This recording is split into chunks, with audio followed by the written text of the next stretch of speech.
let me talk to you a little bit about the 14th Amendment. Did it adopt the British common law of birthright subjectship?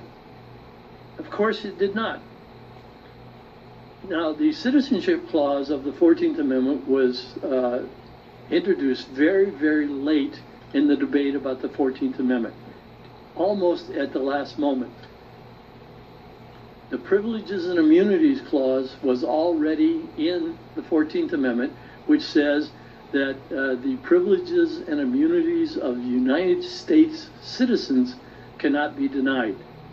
And so Benjamin Wade, a senator from Illinois, raised an objection from the floor of the Senate and said, well, we're protecting the privileges and immunities of United States citizens. We ought to have a definition of who are United States citizens. It only makes sense. And he suggested that we ought to say United States citizens are all persons born or naturalized in the United States.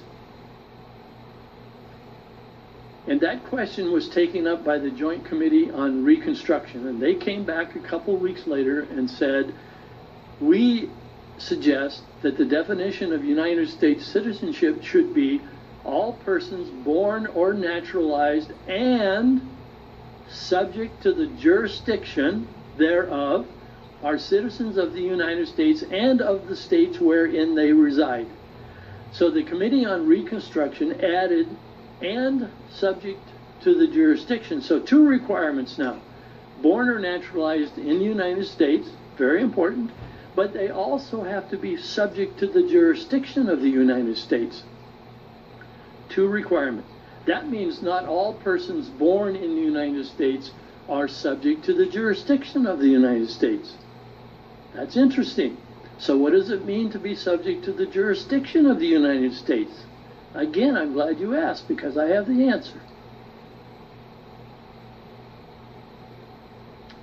A lot of debate about this. Today, our progressive liberal friends, including many, many people who should know better, say that everyone who is born within the geographical limits of the United States are automatically subject to the jurisdiction of the United States because they are subject to the laws and to the courts of the United States. That's wrong. Why is it wrong? Because you've simply rendered the jurisdiction clause superfluous without force or effect, right? If everybody who is born here is automatically subject to the jurisdiction, then you've rendered the jurisdiction clause meaningless.